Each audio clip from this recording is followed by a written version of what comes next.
Hi, I'm Daniel. I'm looking for a partner who can slay every day with me. Hi, and I'm Ardel, and I'm looking for someone who can possibly love me without judgment. And live a life filled with positive outlook and vibes. Even as a person living with HIV.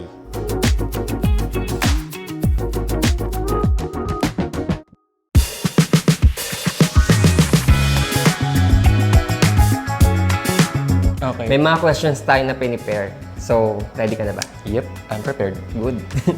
Okay, so, do you still actively dating now? Yeah, I'm still dating now. I use apps and minsan sa Facebook rin naman, pinagamit ko rin siya para makipag-usap kung kani-kanino. And then if pag-workout dun sa mga chats namin, edi mag-meet up, ganoon. Casual meet up lang naman. Mga gano'n. Ikaw ba? Hanggang ngayon ba? Oo. Ano din, ang gamit ko, yung Facebook dating. So, hindi ako nagamit ng ibang app. Yun lang so far, Facebook dating. So, meron naman nakita. Meron man. Okay, sana all. Ako naman, gumagamit ako ng Grindr actually. It's easier to use. Tsaka mas nakikita ko yung kung sino yung mga lapit sa akin. And then, to be honest, yeah, more on hookup talaga siya. So, mas madali siya, mas para sa tao na hindi pa ready for commitment. Parang hindi pa kasi ako ganun ka-ready to commit. Okay. But yun nga, kaya Grindr malimit ginagamit ko. Pero may part doon na nahihirapan ako ever since talaga ginamit ko si Grindr or any dating apps. Yung awkwardness when it comes to doing the first move. I rarely do the first move. So, I have this question para sa'yo. Paano mo nababypass yung awkwardness? Or nababypass mo ba yung awkwardness when it comes to dating?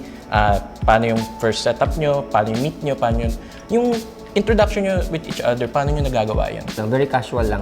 So, kung paano ako mag-introduce talaga sa mga bago kong kakilala. Hi, I am Daniel, ganito ganyan. Papakilala. Anong work ko? Work agad.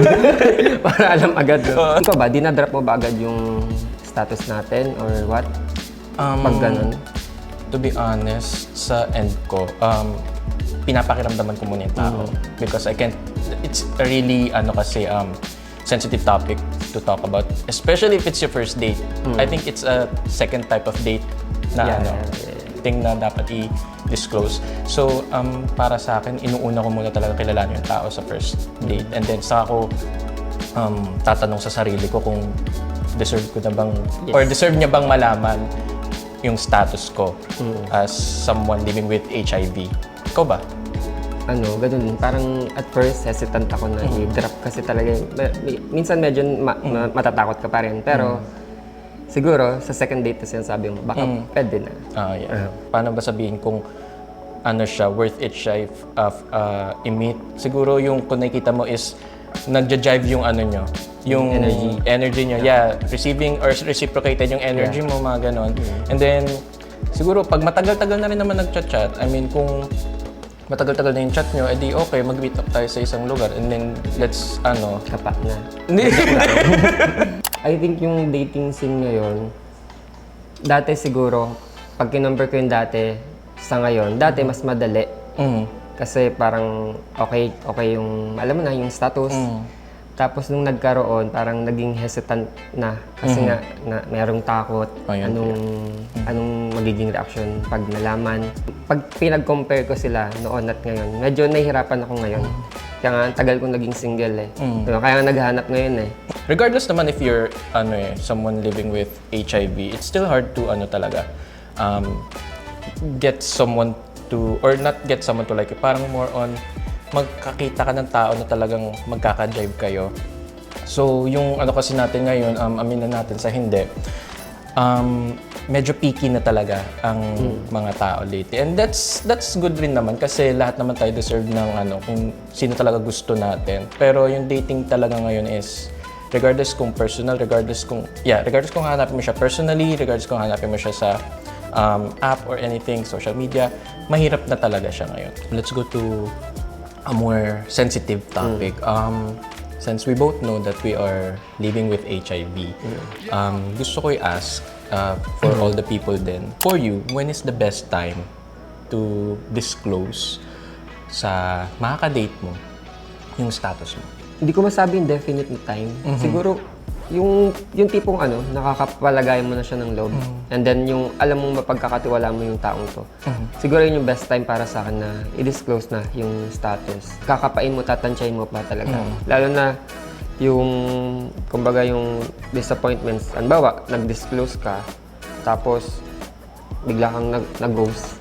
After after mo mag-disclose. Ayun yung tinatansya ko eh. Ayaw kasi Yun yung maramdaman nakakatakot, yun. oo. Pero, para saan, siguro, once na makapalagay mo ng loob and ma-feel mo na mapagkakatiwalaan mo yung tao, ayun yung best time na i-disclose mo yung status. It actually really depends din kung pang long term ba yung goal ng date nyo.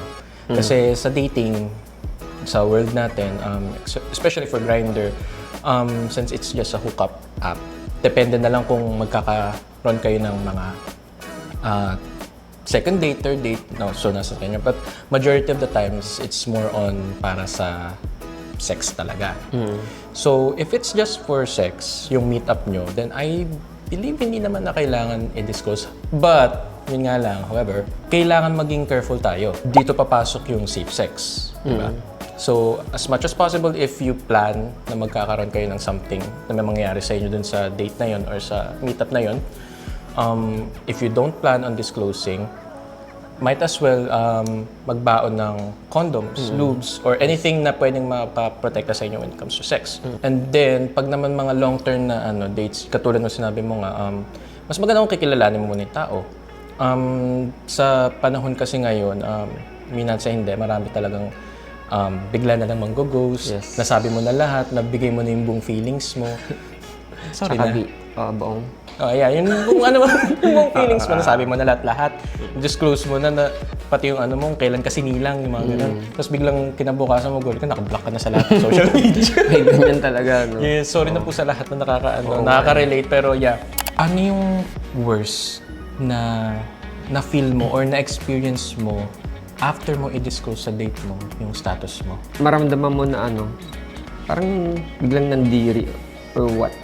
Ay, oo, Tapos i-ghost ka na lang. Siyempre, nakalungkot, di ba? Yung parang invested. Kadate pa lang invested na agad. Ang dali naman po pala Na-fall agad. I feel like everybody deserves yung na-experience ko na upon disclosure, they were extremely supportive. Instead of pandirian ako or amin natin may mga nakaka-experience nun and sorry for them.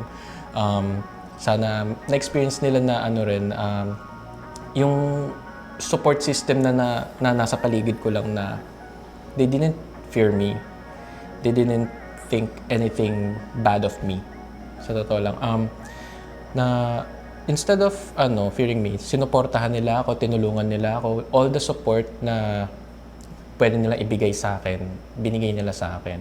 Tama ba na like makareceive tayo or tayo mismo magtatanong if the person is HIV positive on a date? On a first date? Yeah. In general, yeah. Hindi. Bawa, first date tapos parang hook up lang yung plan. Hook up, yeah. Sex, yes. May mga naman, di ba? Alam natin yung safe sex. So, ayun gagawin natin. Pero wag muna i-disclose. Para sa akin wag muna sabihin. Pero yeah, opinion mo naman yan eh. So, opinion mo yan. It really depends pa rin talaga eh. Ang hirap i-answer para sa akin. Siguro, kasi syempre sa end natin, tayo na yung tayo na yung mga batang pose. So, parang syempre, hindi ko rin masabi no sa side no. But, if ever I actually receive a question relating to my status on a very first date, I won't take it against the person. So, totoo lang. Kasi, karapatan niya rin naman na malaman yun since we're dating and we're planning on doing something naman di ba? So, hook up and on. So, I think they deserve to know naman yung status natin kung tatanungin. Kung hindi, let's just be safe na lang. Once you're undetectable naman, you can educate the person na, don't worry, I'm undetectable. But if you're still scared, we can still do it with protection. Regardless naman na nga ngayon, kung may HIV ka wala, it's always safe to play safe. Kung gusto nyo, before you do it with someone, magpa-test muna tayo sa mga local, local social hygiene clinics natin. And then, sandali lang siya actually. Sandali lang siya. Siguro mga 15 minutes, 15, mga gano'n lang. Malalaman nyo na kagad kung reactive or non-reactive kayo. Yung isa pa, yung PrEP. Yes, PrEP actually. Maganda rin yung PrEP. Ano yun? Pre-exposure. Yeah, pre-exposure prophylaxis. So, yun naman yung ginagamit ng mga mga peeps natin na active pero wala naman silang HIV. We're doing a lot of programs nga, 'di ba? Para ma-educate ang mga tao. But still, the fear is still there. To be honest, dating hasn't really been that easy pa rin. Sa totoo lang. Even though we have a lot of countermeasures, condoms, lubes, PrEP, and then yung pagpapatest na libre lang naman sa mga social hygiene clinics, it's still hard to date or encounter someone na willing makipag-date kagad. Siguro tama ka nga na hindi pa rin madali, pero at least now, mas confident na. Kasi ako, mas confident na ako na makipag-date kasi alam ko na yung mga dapat gawin, na yung mga prevention na pwede natin gawin para nga makaiwas sa kumbaga mabigyan sila ng peace of mind na hindi na ako nakahawa, ganda na sa UD na ako. And then kung ayaw mo nga, yung gaya na sinabi mo kanina, pwede ka magganito, pwede ka magpa-test, pwede ka mag-PrEP or gamit tayo ng mga protection. So, dati, medyo hesitant. Ngayon, mas confident na makipag-date. Sino yung mas okay na i-date mo? Yung same mo na merong status or wala or nagmamatter ba sa'yo? Actually, it doesn't matter anymore. Yeah. Well, dating ha. If I'm going to search for a partner, I think mas okay sa akin yung same status. Kasi para sa akin, of course, there's nothing to be afraid of anymore. You can actually support each other. Pwede kayo maghiraman ng meds. Oo nga. And then kung if ever man Sabay magkaroon kayo ng- magpaparefill. Charot. We are taking medicine para ma-suppress yung HIV sa katawan namin just so hindi na siya mag-spread kung saan-saan. But still, even though ganun nga, we still use condom and lube para safe pa rin tayo. Same lang tayo. Mas gusto ko yung same na status talaga. Kasi nga para wala nang iisipin na, kumbaga wala kang ipapaliwanag pa. Para sa'yo, if you were non-reactive, do you think dating would be easier? Mas madali. Kasi nga wala kang iisipin na kung ano, hindi mo kailangan mag-isip na or mangamba na, ay, baka iwan ako nito or i-ghost ako nito kasi nalaman yung status ko. So if ever I get the chance to get a dating genie, Uy. bakit? Ganda. So ang first na i-wish ko is magkaroon pa ng maraming wishes. Daya. A wish na isa lang talaga. I think it's for everybody na lahat na makaka-date natin is maging kind. Because kindness talaga ang pinakakailangan natin ngayon. We don't need hate, we don't need judgmental eyes, we don't need anything discriminatory.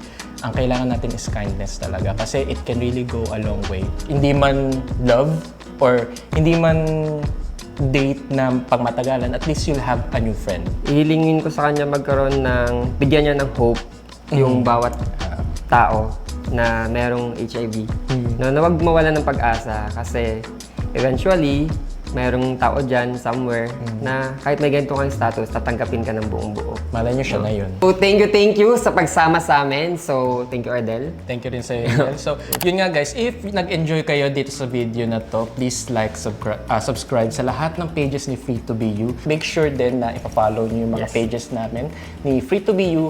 And then, kung nagustuhan niyo itong video na to, just search dun sa YouTube ni Free to Be You. Be part of the community and be free to be you for a healthy Pilipinas. Since kanina sinabi ko ang dami nating test ganun. So syempre hindi nyo alam kung saan magpapatest, di ba? So huwag kayong mag-alala because there's a website for that. Just search for quickrest.org or pwede nyo rin i-scan yung QR code. Di ko alam kung dito lalabas sa mukha ko o dyan sa mga gilid na yan. So make sure na i-follow nyo rin yun, i-scan nyo rin para makapag-book kayo. Okay? So, yun. Yun lang Thank naman. you. Thank See you. you. Hugs.